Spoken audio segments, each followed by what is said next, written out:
Hello guys! I'm back again! For today's video ay surprise namin ng aming panganay na kapatid. Nandito pala kami ngayon sa Pandayan Bookshop para bumili ng mga kagamitan sa gagawin naming flower bouquet. Ako na pala yung gagawa ng money bouquet. Alam nyo naman ng ate nyo, galing-galingan. Ang gagawin pala namin is galing sa jowa ng kuya ko. Sana all may jowa. Nasa ibang bansa pala yung jowa ng aking kuya, kaya hindi niya maibigay ito personally. Kaya kami na lang yung tumulong para sa kanya. After naming bumili sa Pandayan Bookshop, nagutom ang dalawa kong kasama. Kaya butas na naman ang aking bulsa. Hay nako, tong dalawang to. Nakakagigil. Sarap na sarap yan.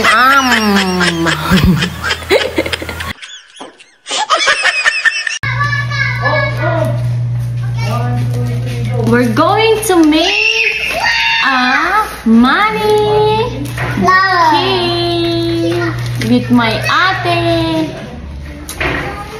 Say hi, ate. Hi.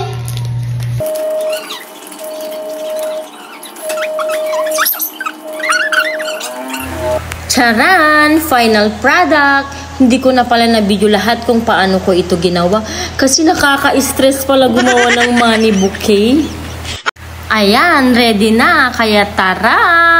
Bago kami pumunta niyan, tinawagan ko muna yung jowa ng aking kuya na tawagan na niya at ang aking kasabot na kapatid na si Kevin na siya yung magbibideo mamaya. Ang plano pala namin is idadaan lang sana yung mga damit. Pero tignan natin kung anong mangyayari. Kaya let's go!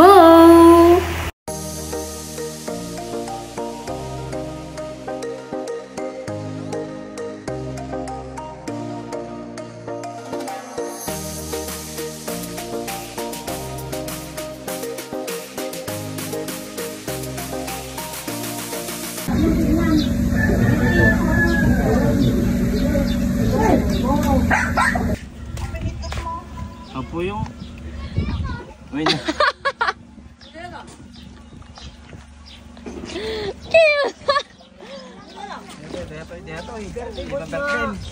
Paldo yun.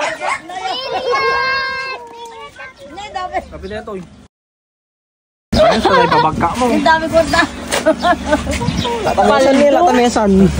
Paldo. Kilya na lang Jensen. Oh. Pogi. Happy birthday! Magatang ara yung.